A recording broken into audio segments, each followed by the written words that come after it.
हमारा चिंतन गीता अध्याय 8 श्लोक 4 पे चल रहा है। अधिभूत क्या है? चौथा प्रश्न है अर्जुन का। तो भगवान ने यहाँ पर सूत्रात्मक व्याख्या की। अधिभूत है क्षरो भाव है। क्षर है, भाव जो है वो अधिभूत है। ब्रह्म की व्याख्या हुई थी उस वक्त। अक्षरम ब्रह्म परम है। परम जो अक्षर है, जो क्षर नहीं होता, जिसका विनाश नहीं होता, वो ब्रह्म है।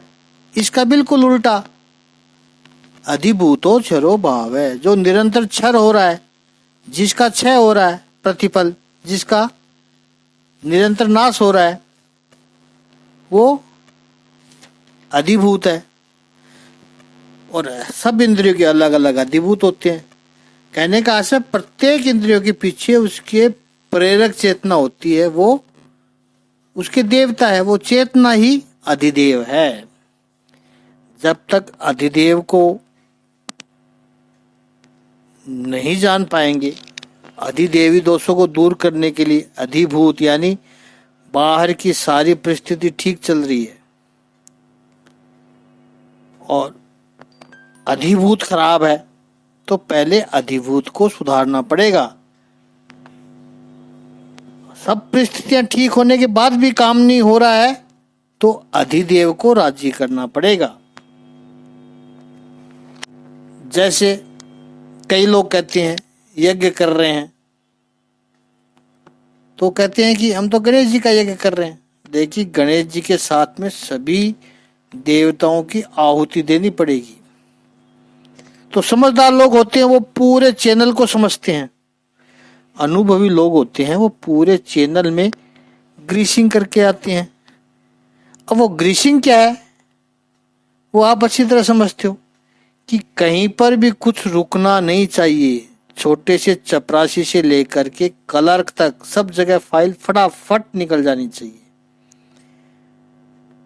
तो वो अधिभूत के साथ साथ सारे देवताओं के, इंद्रियों के सारे देवताओं को राजी करना पड़ेगा।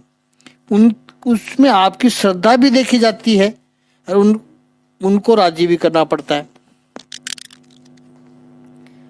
तो विरोध करता है जो कोई कि हम तो एक ही देवता को मानते हैं, औरों को नहीं मानते, तो वो गलत है।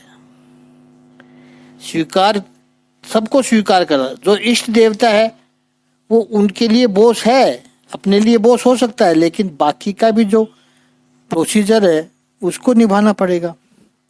आप ये नहीं कह सकते हम केवल उसको ही मानते, किसी दूसरे को नहीं मानते। इन बातों की स्पष्टता बहुत आवश्यक है। यहाँ इस अध्याय में हमने हर तरह स्पष्टता की, वेदांत, भक्ति और कर्म कांड की। इतनी कहीं और स्पष्टता होना संभव नहीं है। ये अधिदेव है। छोटी छोटी बातों का भी ध्यान रखना पड़ता है। प्रैक्टिकली कर्म कांड पर हम कम ही चर्चा करते हैं, विषय भी नहीं है हमारा, लेकिन थियोरिटिकली हमें मालूम होना चाहिए कि क्या होना चाहिए। लोग कैसे करवा रहे हैं वो यजमान पर निर्भर करता है। वो कितना समय दे रहे हैं, कितना धन खर्च कर रहे हैं, कितना त्याग कर रहे हैं, दान दक्षिणा, वो सभी बातें उसमें आ जाती है। यजमान पंडित से कहेंगे महाराज जी जल्दी करो, तो पंडित जी को तो तुम्हारे से भी ज्यादा जल्दी है, फिर वो क्यों डिटेल में जाएगा। कहने का अपना जो यहाँ पर आशय है इस 8वें अध्याय में कि पुरुष सचाधिदेवतम, वो जो पुरुष है, और पुरुष की भी बड़ी सुंदर व्याख्या है। शंकराचार्य जी कहते हैं जो सभी को पूर्ण करता है। यह जगत जिससे परिपूर्ण है वो पुरुष अधिदेव है, चेतन पुरुष है। शरीर रूपी नगरी में जो रहता है और उसके रहने से सारा नगर ठीक से चल रहा है, वो पुरुष है। उसी को अधिदेव कहते हैं। इसलिए साधना की, अनुष्ठान की, आराधना की, भक्ति की सफलता के लिए भी ये जो अन्य देवता है उनका अधिकार उनको मिलना चाहिए। उनका पूजन, उनका स्थापन, उनकी आहुति सब प्रदान होनी चाहिए। तपस्या के पहले, अनुष्ठान के पहले ही ये सब करते हैं, क्योंकि न्यास जो करते हैं शरीर की एक एक चेतना को जागृत करते हैं, क्योंकि अंग प्रत्यंग यदि ठीक से चलेंगे तो ही आराधना हो पाएगी। इस शरीर में से कोई भी एक चेतना क्षीण हो गई तो सफलता संभव नहीं है। शरीर तो पूरी साधना का माध्यम है, पहला माध्यम है। बड़े बुजुर्ग कहते रहते हैं कि सत्संग में जाना है, लेकिन 3-4 घंटे बैठा नहीं जाता है, शरीर चलता नहीं है। इच्छा है, जिज्ञासा है, आनंद भी आता है, फिर भी शरीर के कारण बेचारे रुक जाते हैं, शरीर ठीक नहीं चलता है। तो शरीर के इस अधिदेव को, जो पुरुष है, जो चेतना है, उनको ठीक रखना है। उस चेतना के बिना सब अधूरा रह जाता है, उसके बिना पूरा नहीं होता है। उपनिषदों में भी वर्णन है। शरीर तो बन गया, फिर आत्मा ने कहा अब क्या करें, परमात्मा कहने बोला अब क्या करें। भगवान ने जो शरीर बनाया वो तो पुतला था, मशीन बना, चलता नहीं है। फिर प्रभु ने स्वयं उसमें प्रवेश किया हिरण्य गर्भ के रूप में, तो फिर वो अलग अलग इंद्रियों में अलग अलग नाम से फैल गया। ईश्वर जब प्रवेश करता है तभी सिस्टम ठीक से चलता है, वो अधिदेव है। जैसे शरीर में है ऐसे ही समाज में भी राष्ट्र में भी। समाज भी ठीक से चलेगा यदि समाज में प्रत्येक स्थान पर ईश्वर की स्थापना की हो, तभी समाज पूरा होगा। राष्ट्र में यदि भगवान होंगे तभी राष्ट्र पूरा होगा। एक बार किसी टीवी इंटरव्यू में पूछा गया कि भारतीय संस्कृति इतनी महान, विश्व की सबसे प्राचीन संस्कृति, इतना उसका वैभव विचारों का, जिसे पूरा विश्व स्वीकार कर रहा है, फिर भी अभी भारत की ऐसी स्थिति क्यों है? वर्तमान स्थिति जो हम देखते हैं, क्राइम क्यों हो रहे हैं, भ्रष्टाचार क्यों हो रहे हैं, हम महान हैं, उसमें कोई संशय नहीं। लेकिन 75 साल पहले जो गलती हो गई, कुछ लोगों से भूल हो गई, हमने धर्म को निकाल दिया। भारतीय संस्कृति की जो महत्ता थी है वो उसके धर्म के कारण है, उसके आध्यात्म के कारण है, उसके ऋषियों के वैभव के कारण है।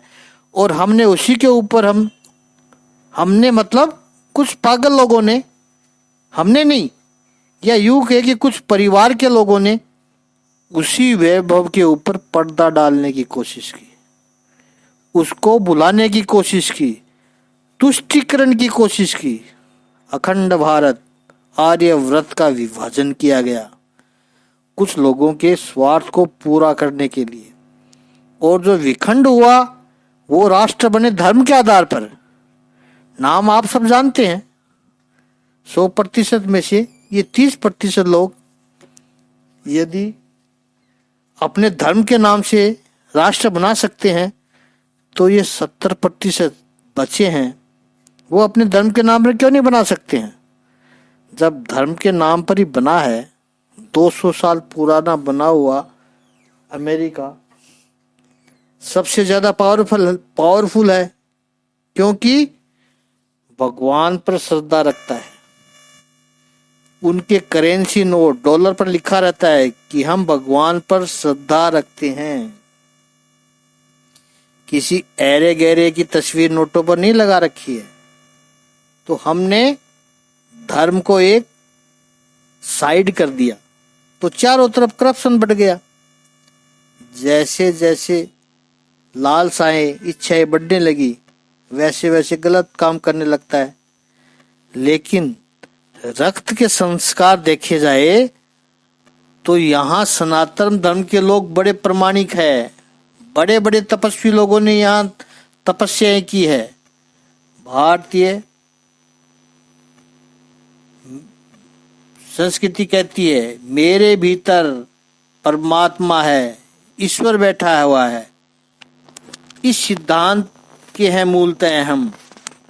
और 70 साल पहले हमने धर्म को ही हटा दिया। अधिदेव मेरे भीतर है। राष्ट्र को, परिवार को, समाज को मजबूत बनाने के लिए इस परम तत्व की, उसकी अनुभूति की आवश्यकता होगी। महापुरुषों के पास आप क्यों जाते हैं? ऐसा नहीं कि उनके जीवन में कोई समस्या नहीं होती है, धूप छाप तो उनके जीवन में भी आती है, लेकिन जिस परिस्थिति में सामान्य व्यक्ति बिखर जाए, टूट जाए, किसी व्यसन का शिकार बन जाए, जीवन की हिम्मत खो बैठे, उस परिस्थिति में महापुरुष अटल रहते हैं। और महापुरुषों की तो परीक्षा ही यही है। समस्या के समय वो कैसा रहता है? मेरे भीतर ईश्वर है, मेरे भीतर परमात्मा है, मैंने कोई गलत काम किया ही नहीं। पुरुष है सचादि देवतम। इसकी बहुत आवश्यकता है। जब तक अधिदेव से संबंध नहीं बनेगा, अधिदेव से परिचय नहीं होगा, अधिदेव से जुड़ोगे नहीं, तब तक अधिभूत किसी काम का नहीं है। और अध्यात्म बहुत दूर चला जाएगा। भोजन स्वादिष्ट बना है, अधिभूत है, लेकिन जीव के जो अधिदेव है, चेतना है, जल देवता, वो यदि नहीं है या किसी वजह से स्वाद नहीं आ रहा है, देव रूठ गया, फिर स्वादिष्ट भोजन किस काम का? अच्छे से अच्छा चित्र है सामने, बहुत अच्छी फिल्म है, लेकिन आंखें ही नहीं है, अधिदेव रूठ गया, फिर वो अधिभूत किसी काम का नहीं है। और ये नहीं होगा तो ब्रह्म से अध्यात्म तक पहुंच ही नहीं पाओगे। ये अधिभूत और अध्यात्म को जोड़ने वाली ऊर्जा है, वो अधिदेव है। पुरुष है सचादिदेवतम। इसको जानना, इसके साथ जुड़ना, उससे संबंध बनाना अत्यंत आवश्यक है। और छठा प्रश्न अर्जुन ने पूछा है, अधियज्ञ कथम कोत्रम देहे अस्मिन मधुसूदन। हे मधुसूदन, यहां पर अधियज्ञ कौन है और इस शरीर में किस तरह से रहता है? भगवान ने बहुत सुंदर उत्तर दिया। अर्जुन, अधियज्ञो हमें वात्र देहे। इस देह में अधियज्ञ मैं ही हूं। ईश्वर रहता है शरीर के अंदर। 9वें अध्याय के 18वें श्लोक में भगवान ने अपनी भूमिकाएं बताते हुए कहते हैं कि शरीर में मैं किस तरह से हूं। गति रम्रता प्रभु साक्षी निवास शरणम सुहृदतम प्रभव प्रलय स्थानम निधानम बीज मव्ययम। जल्दी ये 9वां अध्याय आएगा, तब इस श्लोक को डिटेल में समझेंगे। शरीर के भीतर, इस देह के भीतर भगवान की जो विविध भूमिका है, साधक का जैसे जैसे विकास होते जाता है, ऐसे भगवान का रोल भी बदलते जाता है। कैसे कैसे रोज बदल रहा है, इस पर हम कल चिंतन करेंगे। आज इतना ही। ओम श्री सच्चिदानंद भगवान की जय। ओम श्री आनंद कंद भगवान की जय।